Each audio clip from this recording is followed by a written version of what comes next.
البدع والأهواء، أهل البدع العقائدية وأهل البدع السياسية.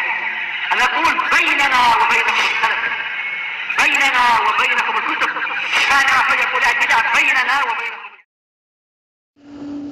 بسم الله الرحمن الرحيم.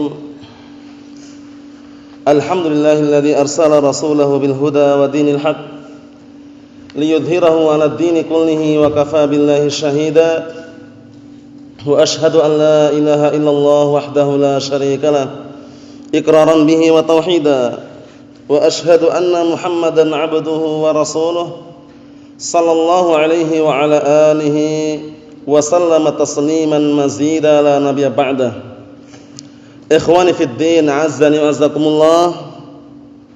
Kita lanjutkan bacaan kita terhadap kitab At-Tafsir Al-Muyassar. Sekarang kita akan memasuki firman Allah Subhanahu wa taala ayat yang ke-268 dari surat Al-Baqarah juz yang ketiga.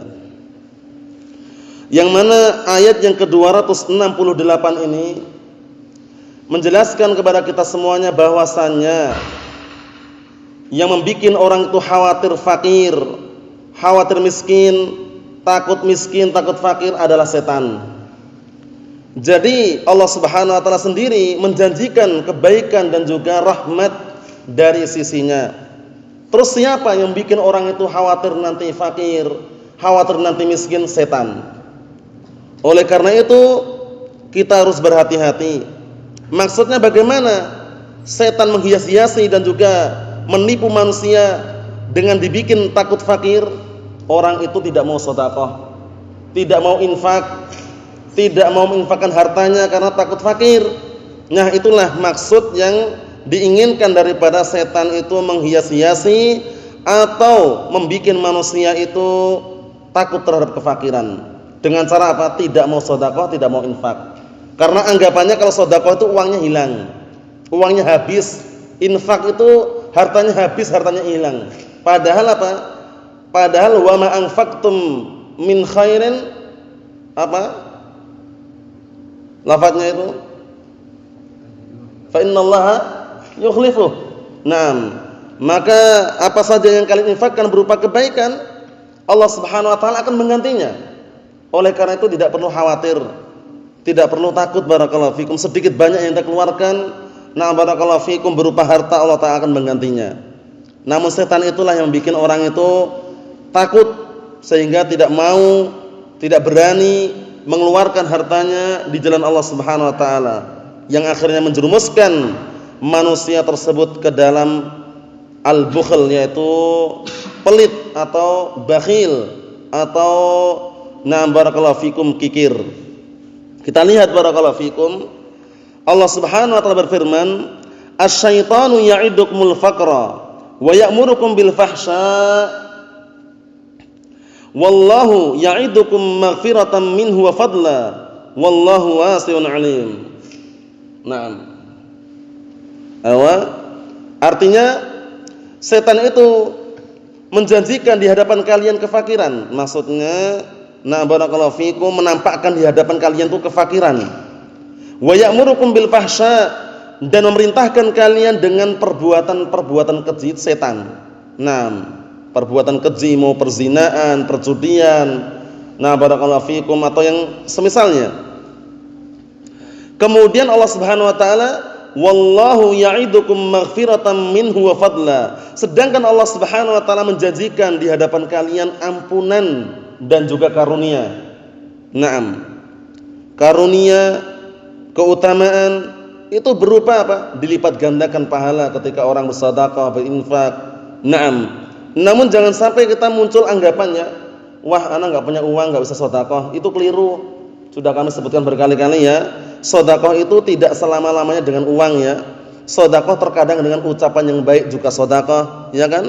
Al kalimatu thayyibatu shadaqatun. Ucapan yang baik adalah sedekah. Kemudian apa barakallahu fikum?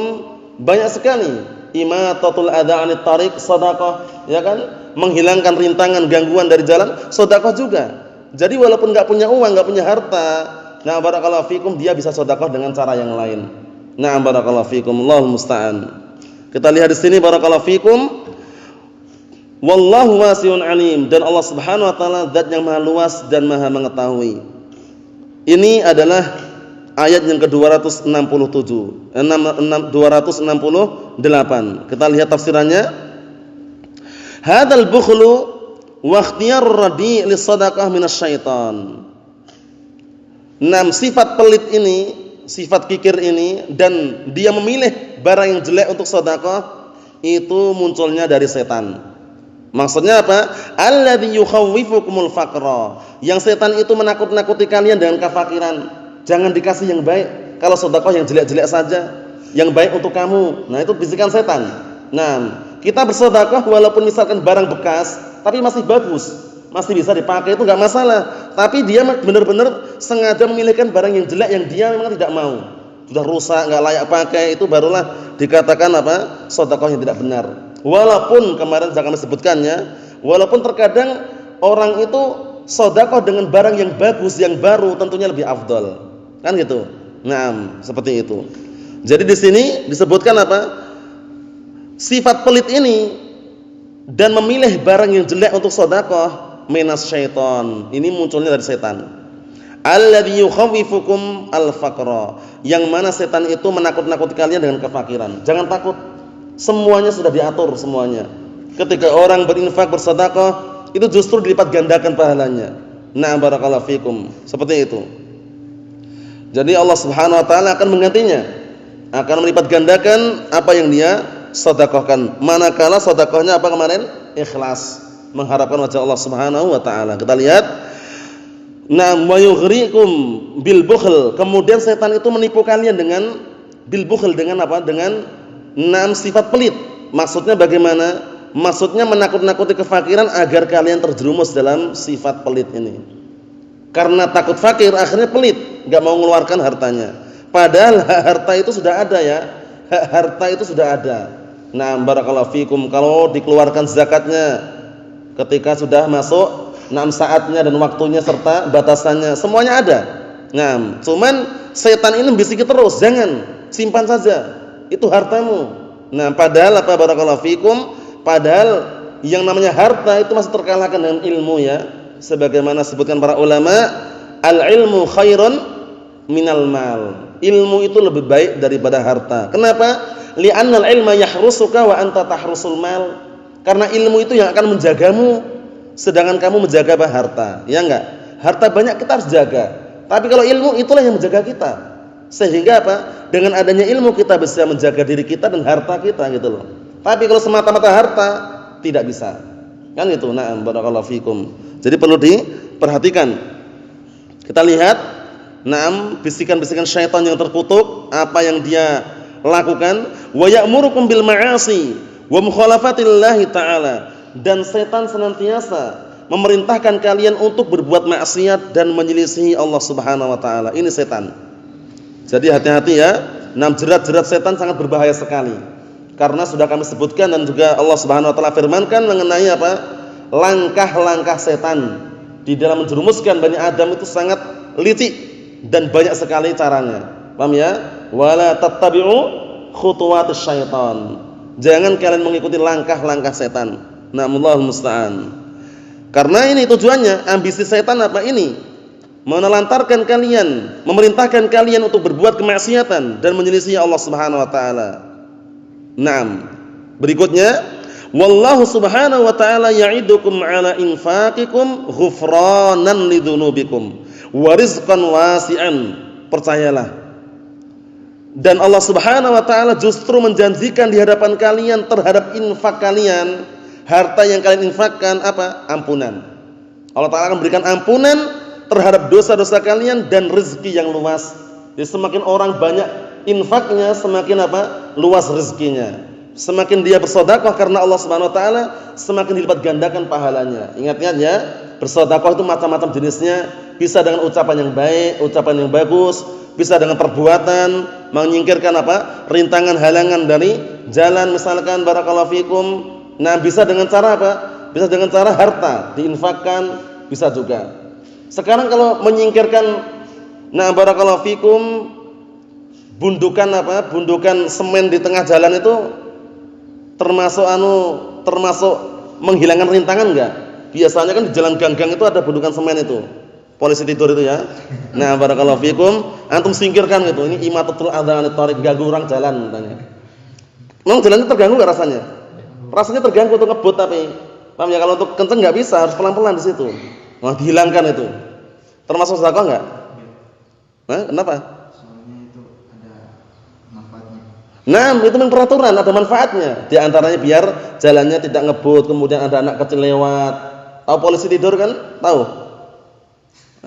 Bukan polisi beneran ya, maksudnya nah barakallahu semacam gundukan tanah atau cor-coran atau dari semen itu yang dibikin di gang-gang itu ya biar jalannya pelan itu ya itu. Nah, paham maksudnya ya. Nah, itu bukan berarti itu ganggu secara mutlak, tidak ya, untuk orang itu biar hati-hati. Jadi ada maslahah di balik itu, jangan dihilangkan itu. Dihilangkan malah dipukuli nanti. Paham ya? Nah, barakallahu fikum, itu sekedar gambaran global, jangan sampai sembarangan itu ya. Wah, ini imatatul adhan tariq itu, menghilangkan rintangan dari jalan. Nah, Allahul musta'an. Tidak masuk ya. Naam. Jadi di sini barakallahu fikum, ketika orang itu menginfakkan hartanya, Allah taala akan apa? Akan berikan ampunan terhadap dosa-dosa mereka dan rezeki yang luas. Enggak usah takut kefakiran. Semua sudah dijamin.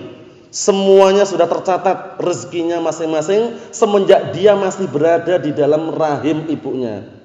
Ketika sudah berumur 120 hari. 4 bulan ya, ditiup ruh di situ oleh malaikat dengan perintah Allah Subhanahu wa taala.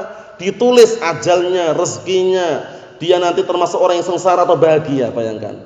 Nah, tercatat semuanya rapi di situ. Nah, bahkan ketetapan yang mutlak sudah tercatat dalam Lauhul Mahfuz sebelum Allah taala menciptakan langit dan bumi dengan jarak 50.000 tahun, bayangkan. Nah, oleh karena itu disebutkan dalam sebuah pepatah yang sangat bagus. Nah, barakallahu fikum, alaika bittaqwallahi in kunta ghafila. Artinya wajib atasmu bertakwa kepada Allah jika engkau lagi lalai. Ketika lalai itu segera bertakwa kepada Allah Subhanahu wa taala. Ya'tika bil arzaqi min haitsu la tadri. Akan datang rezeki secara mendadak dalam keadaan kamu enggak tahu. Paham ya? Bertakwa modalnya. Mau dapat rezeki mendadak, takwa. Paham ya? Rezeki itu macam-macam kan? Jangan bayangkan rezeki itu uang saja. Paham ya? Rezeki itu macam-macam. Diberikan kekokohan di atas sunnah rezeki bukan? Rezeki juga. Kesehatan rezeki juga. Waktu luang rezeki juga. Jadi kalau dengar rezeki itu jangan bayangannya uang saja, jangan. Uang itu baru di antara rezeki itu loh. Bukan semua rezeki uang ya. Nah, barakallahu fikum. Apa lafadznya tadi? Alaika bittaqwallahi in kunta ghafila. Ya'tika bil arzaqi min haitsu la tadri. Akan datang kepadamu rezeki dari arah yang kamu tidak mengetahuinya. Fa kaifa takhaful faqra wallahu raziqa? Fa kaifa takhaful faqra wallahu raziqa? Artinya, bagaimana kamu takut fakir padahal Allah taala itu yang akan memberikan rezeki, bukan kalian. Kalian punya anak banyak itu enggak khawatir. Kenapa? Allah taala sudah menjamin, mengatakan nahnu narzuqukum wa iyyahum. Kami itu yang akan memberikan rezeki kalian dan mereka, bukan kalian. Kalian sekedar mencari saja. Rezeki sudah ada semuanya. Nah, seperti itu. Kemudian apa? Fa kaifa takhaful faqra wallahu raziqa? Qad razaqat tayra wal huta fil bahri. Sungguh Allah taala telah memberikan rezeki kepada apa? Thair. Apa thair? Burung. Pergi di pagi hari dalam keadaan perut kosong, pulang sore hari dalam keadaan perut penuh. Burung. Nah, antum lihat, antum saksikan kalau di sebuah tempat yang banyak burung waletnya itu, pagi hari habis subuh sudah bersih pergi mereka semuanya. Kecuali yang ada di rumah mungkin lagi na'am barakallahu fikum, na'am bertelur atau semisalnya. Paham ya? Sore sudah pulang sebelum maghrib itu. Nah, mencari apa? Ma'isyah. Menunjukkan tawakal itu enggak berpangku tangan, tapi harus ada usaha dan upaya. Nah, untuk merealisasikan tawakal tersebut. Paham maksudnya ya? Nah, kemudian apa? Wal huta fil bahri, dan Allah taala telah memberikan rezeki pada hut. Hut itu ikan besar yang dalam lautan itu. Ikan apa yang besar dalam lautan itu? Ikan paus atau yang semisalnya.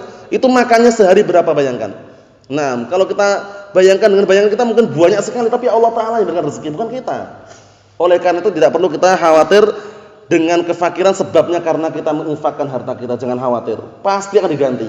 Pasti akan diganti, sedikit banyaknya pasti akan diganti oleh Allah Subhanahu wa taala. Setan inilah yang menghias-hiasi kefakiran. Nah, barakallahu fikum, Allahul musta'an. Kita lihat Nah, berikutnya barakallahu fikum, wallahu wasi'ul fadl, dan Allah Subhanahu wa taala zat yang maha luas keutamaannya. Alimun bin niyati wal a'mal, zat yang mengetahui niat-niat seorang hamba atau para hamba dan juga amalan-amalannya.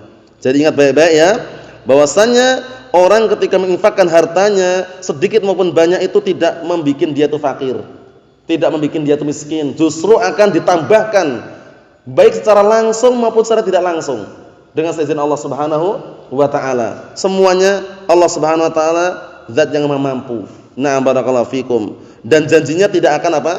Tidak pernah terluputkan. Nah, Allah Subhanahu wa taala tidak pernah menyelisih apa? Janjinya. Kemudian kita tutup yang terakhir barakallahu fikum, ayat yang ke-269. Yu'til hikmata man yasha' wa man yu'tal hikmata faqad utiya khairan katsira. Wa ma yadhakkaru illa ulul albab. Ayat yang ke-269 ini mengenai orang yang diberikan kebijaksanaan. Paham ya? Hikmah itu kalau dimaknakan global kebijaksanaan, yaitu meletakkan sesuatu pada tempatnya. Lawan dari hikmah adalah kedzaliman. Hikmah itu apa tadi? Meletakkan sesuatu pada tempatnya. Dihafal ya? Hikmah itu wad'u syai' fi mawdhi'ihi. Hikmah itu wad'u syai' fi mawdhi'ihi. Hikmah itu meletakkan sesuatu pada tempatnya. Lawannya apa? Az-zulm, kedzaliman, yaitu wad'u syai' fi ghairi mawdhi'ihi. Jadi lawan hikmah apa? Az-zulm, kedzaliman, meletakkan sesuatu tidak pada tempatnya. Antum buang sampah di tengah jalan, zalim enggak itu? Karena meletakkan sampah tidak pada tempatnya. Paham ya? Secara makna sudah bisa dipahami ya. Nah, antum menyembah kuburan, beribadah menyembah kuburan, menyembah bebatuan, zalim enggak itu? Zalim karena antum meletakkan ibadah tidak pada tempatnya, gitu loh. Itu kezaliman. Nah, hikmah adalah kebijaksanaan. Nah, misalkan antum meletakkan sampah pada tempatnya, itu hikmah karena meletakkan sesuatu pada tempatnya. Nah, ini termasuk kenikmatan yang sangat luar biasa yang Allah Ta'ala berikan kepada hamba manakala hamba diberikan hikmah, diberikan yang namanya hikmah ini. Nah, yu'til hikmata man yasha. Allah Ta'ala akan berikan hikmah kepada siapapun yang Allah Ta'ala kehendaki. Hikmah tadi apa tadi? Artinya terus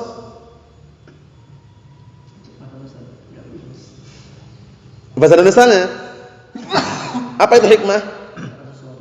Naam, kebijaksanaan, yaitu meletakkan sesuatu pada tempatnya. Arabnya wad'u syai' fi mawdhi'ihi. Sudah baca pelan itu ya. Wad'u syai' fi mawdhi'ihi. Wad'u kalau ada harokatnya berarti wad'u syai'i fi mawdhi'ihi. Kalau ada harokat lagi. Paham ya? Meletakkan sesuatu pada tempatnya. Tapi kalau az-zulm, kedzaliman lawannya. Kedzaliman tadi apa, Akh Yusuf? Naam, meletakkan sesuatu tidak pada tempatnya. Bahasa Arabnya wad'u syai' fi ghairi mawdhi'ihi. Meletakkan sesuatu tidak pada tempatnya. Nah, itulah yang namanya kedzaliman lawan daripada hikmah. Kita lihat berikutnya, wa may yu'tal hikmata faqad utiya khairan katsira. Dan barang siapa yang diberikan hikmah kepada orang tersebut, sungguh dia telah diberikan dengan pemberian yang sangat banyak. Karena banyak sekali dengan sifat hikmah ini orang itu akan tenang dia. Karena meletakkan sesuatu pada tempatnya gitu ya. Beribadah murni untuk Allah. Sedekah pun niatnya juga ikhlas karena Allah. Bijaksana. Membuang sampah pada tempatnya juga bijaksana. Paham ya? Nah, barakallahu fikum, seperti itu. Naam. Jadi Allah Subhanahu wa taala ketika barakallahu fikum hafizakumullah memberikan hikmah kepada hamba yang Allah Taala kehendaki, karena di dalam hikmah itu memang sifat yang sangat mulia. Paham ya? Nah, karena orang itu kalau diberi sifat hikmah ini ya, sebagaimana yang sudah kami sebutkan, dia akan bisa meletakkan sesuatu pada tempatnya. Nah, barakallahu fikum, termasuk misalkan berdakwah di tengah-tengah masyarakat, orang yang baru ngaji misalkan, lain dengan berdakwah ketika di lingkungan markis atau ma'had. Lain, caranya pun lain. Bukan berarti kita menyelisih syariat ya, maksudnya cara menyampaikannya, terus kitab yang disampaikan pun lain. Antum ngajar di masyarakat baru datang langsung diajari Alfiyah Ibnu Malik. Paham ya? Nah, barakallahu fikum. Pusing kepala. Nahwu aja belum paham. Ja'a Zaidun, Zaidun qaimun, bingung. Paham ya? Diajari yang paling penting dulu. Bagaimana cara mentauhidkan Allah Subhanahu wa taala, makna syahadatain, kemudian salat yang benar bagaimana. Seperti itu. Antum ajari itu pusing kepala. Atau antum langsung ajari mustalah di situ. Mustalah hadis. Bapak-bapak, ibu-ibu, hadis ini dhaif. Hadis ini hasan misalnya, bingung. Paham ya? Dalam artian pembahasan itu nanti disesuaikan tempatnya, itu namanya hikmah. Oleh karena itu Allah Ta'ala berfirman, ud'u ila sabili rabbika bil hikmah wal mau'izatil hasanah wajadilhum billati hiya ahsan. 3 tahapan dalam berdakwah. Pertama hikmah. Hikmah itu meletakkan sesuatu pada tempatnya. Nah, barakallahu fikum, didakwai, pelan-pelan, ini maksudnya ini. Nah, kalau ternyata dengan hikmah kok enggak mempan, dengan langkah yang berikutnya apa? Wal mau'izatul hasanah. Wal mau'izatul hasanah, nasihat yang bagus, dinasihati. Ternyata enggak mempan kok mintanya debat dan dia punya kemampuan, baru yang terakhir, solusi yang terakhir apa? Wajadilhum billati hiya ahsan. Debatlah mereka dengan cara yang baik. Ini pun perdebatan apa? Bukan berarti seenaknya, tapi dilihat perdebatan itu membawa hasil atau tidak nanti. Nah, kalau cuma perdebatan buta yang enggak membawa hasil, tinggalkan. Karena berbahaya gitu loh. Kenapa berbahaya? Mungkin kita yang akan ikut mereka, ya kan? Bingung, wah yang benar siapa ya? Sebabnya karena dia enggak mapan ilmunya. Dan perdebatanmu tidak diikat dengan apa? Dengan ketentuan yang pasti gitu loh ya. Jadi pertama kali harus diikat dengan ketentuan pasti, yaitu sandarannya Al-Qur'an dan As-Sunnah. Sepakat? Sepakat. Nanti di sini nanti ada hak, ada batil. Yang hak itulah yang kita ikuti, yang batil kita tinggalkan. Sepakat? Sepakat. Itu nanti mungkin kelanjutannya bagus. Tapi kalau enggak diawali dengan kesepakatan seperti itu, debat terus-menerus, padahal cuman kita qala Allah, qala Rasul, orang itu pakai akal terus. Misalkan ya seperti itu modelnya, itu kadang enggak selesai. Paham ya? Enggak selesai. Pak, rokok itu haram, Pak. Siapa yang bilang? Qala Allah, qala Rasul. Puasa itu rokok itu haram kalau berkali-kali, sekali 2 kali enggak masalah. Paham ya? Contohnya gitu ya. Jadi ngayal terus dia, ngayal terus. Nah, enggak ada selesai. Karena sandarannya sudah bukan Al-Qur'an dan As-Sunnah. Nah, barakallahu fikum, itu langkah dalam berdakwah. Jadi hikmah, yang kedua mau'izatul hasanah, nasihat yang bagus kalau dia nerima. Yang ketiga itu pun menempuhnya dengan cara yang ahsan. Wajadilhum billati hiya ahsan. Debatlah mereka dengan cara yang baik. Maksudnya dengan cara yang baik itu tujuannya idharul haqqi wa ibtalil batil, menampakkan kebenaran dan melumpuhkan dan menghancurkan kebatilan, bukan untuk berbangga-bangga. Paham ya? Kalau debat itu berbangga-bangga itu enggak boleh ya. Nah, barakallahu fikum. Tapi untuk menampakkan kebenaran dan melumpuhkan, menghancurkan kebatilan tadi. Nah, barakallahu fikum. Seperti itu. Karena apa? Karena kalau kita tidak mampu kemudian terjatuh dalam pintu perdebatan sebagaimana yang Rasulullah sabdakan dalam hadis yang sahih. Hadisnya siapa itu? Hadisnya Abi Umamah Sudai bin Ajlan Al-Bahili radhiyallahu anhu. Rasulullah mengatakan apa? Ma dhalla qaumun ba'da hudan kanu alaih illa utul jadal. Artinya apa? Tidaklah kaum itu tersesat yang semula mereka berada di atas petunjuk, melainkan sebabnya karena didatangi pintu perdebatan. Debat kalah, enggak punya ilmu, akhirnya dia bingung, bimbang, enggak yakin kalau dia itu benar. Itu. Jadi dalam masalah perdebatan pun ada syarat-syaratnya, bisa dilihat dalam kitab usul. Nah, barakallahu fikum. Jadi kita kembali kepada pembahasan kita, barakallahu fikum. Hikmah itu sangat bagus sekali. Oleh karena itu Allah Ta'ala mengatakan apa? Wa may yu'tal hikmata faqad utiya khairan katsira. Dan barang siapa yang diberikan hikmah terhadapnya, maka sungguh dia telah diberi dengan kebaikan yang banyak. Paham ya? Nah, barakallahu fikum. Ribut keluarga, suami istri, karena dia punya hikmah, dia pun enggak langsung bermudah-mudahan menceraikan. Diperhatikan dulu sebabnya, kenapa ributnya? Aku atau dia penyebabnya? Kemudian penyebabnya itu apakah mengharuskan cerai atau tidak? Misalkan ya. Nah, seperti itu. Jadi semuanya benar-benar ditimbang. Karena perceraian itu bukan perkara yang ringan. Perceraian itu perkara yang berat manakala tidak ada unsur yang syar'i. Oleh karena itu dalam masalah cerai enggak langsung sekali cerai itu enggak. Ada cerai pertama, cerai kedua, namanya tolak ya. Tolak pertama, tolak kedua, tolak ketiga. Langkah-langkah itu ditempuh tujuannya apa? Agar ada enggak kemungkinan kembali lagi gitu loh. Paham ya? Karena perceraian bukan perkara sembarangan ya. Nah, barakallahu fikum, Allahul musta'an. Oleh karena itu, kebijaksanaan inilah yang Allah Ta'ala berikan kepada hamba yang Allah Ta'ala kehendaki. Kita lihat, wa may yadhakkaru illa ulul albab, dan tidak ada yang bisa berpikir secara naluri dan jelas serta tidak bisa berpikir secara barakallahu fikum benar kecuali orang-orang yang memiliki lubuk hati yang baik. Nah, barakallahu fikum, seperti itu. Kita lihat tafsirannya. Qala al-mufassirun asabahumullah. Jadi tadi hikmah lawannya apa tadi lawannya? Apa? Apanya? Apa hikmah tadi artinya apa? Hikmah tadi artinya? Belum. Hikmah tadi apa? Wad'u syai' fi. Artinya meletakkan sesuatu pada tempatnya. Lawan dari hikmah tadi apa? Kedzaliman. Apa kedzaliman?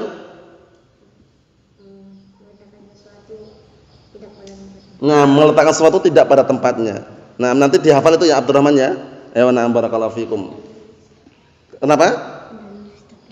Enggak masalah, nanti diajari. Nah, yang jelas tahu hikmah, tahu kedzaliman. Paham ya? Na'am barakallahu fikum. Kita lihat di sini. Santai aja, penting ditulis semuanya, nanti diajari insyaallah. Na'am. Kita lihat di sini barakallahu fikum. Jadi tafsirannya mengenai hal ini, qala al-mufassirun asbahumullah, yu'tillahul isabata fil qawli wal fi'li man yasha'u min ibadihi. Allah taala akan memberikan kecocokan dan kebenaran dalam ucapan dan perbuatan bagi siapapun yang Allah taala kehendaki dari kalangan hambanya. Maksudnya pas gitu ya. Nah, ucapannya juga pas, perbuatannya juga pas. Jadi meletakkan sesuatu pada tempatnya. Ucapannya pun diletakkan pada tempatnya, perbuatannya pun diletakkan pada tempatnya. Hikmah, bijaksana.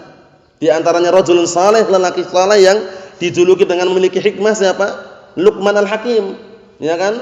Nah, Luqman al-Hakim rajulun saleh. Nah, memiliki hikmah, menasihati anaknya. Wa id qala Luqmanu libnihi wa huwa ya'idhuhu ya bunayya la tusyrik billah inna syirka la dzulmun 'adzim. Ketika Luqman al-Hakim, digelari al-Hakim karena memiliki kebijaksanaan. Paham ya? Nah, barakallahu fikum, memiliki sifat hikmah. Nah, mengatakan kepada anaknya dalam keadaan menasihati, "Wahai anakku, jangan kamu berbuat kesyirikan." Karena kesyirikan itu adalah kedzaliman yang paling besar. Jadi kedzaliman yang paling besar apa? Apa? Kesyirikan atau syirik. Nah, barakallahu fikum. Naam. Kita lihat di sini. Wa man an'ama Allahu 'alaihi bidzalika faqad a'tahu khairan katsira. Dan barang siapa yang Allah taala berikan nikmat terhadapnya dengan hikmah tadi, sungguh Allah taala telah memberikan kepadanya kebaikan yang banyak. Di antara juga pemberian Allah taala yang banyak, di antaranya apa selain hikmah ini? As-sabr, kesabaran, ya kan? Karena kesabaran ini pun juga tidak jauh dalam artian sama-sama bermanfaat dan juga keutamanya besar. Paham ya? Nah, karena dia punya hikmah akhirnya muncullah kesabaran. Paham ya? Coba kalau dia enggak punya hikmah, belum tentu dia bersabar. Karena kesabaran juga pemberian yang tidak jauh beda dengan hikmah ini. Nah, dalam artian sama-sama besarnya. Oleh karena itu Rasulullah mengatakan apa? Wa ma u'tiya ahadun 'ata'an khairan wa awsa' minas sabr. Dan tidaklah ada orang itu diberi sebuah pemberian yang lebih luas dan lebih baik melainkan kesabaran. Paham ya? Orang kalau punya kesabaran itu sangat luar biasa. Karena banyak sekali yang tidak sabar gitu ya. Nah, barakallahu fikum, dan itu pun bukan kalian, kita pun terkadang merasakan yang namanya kesabaran itu memang sesuatu yang berat untuk diupayakan. Namun hasilnya lebih manis daripada madu. Ya harus diupayakan.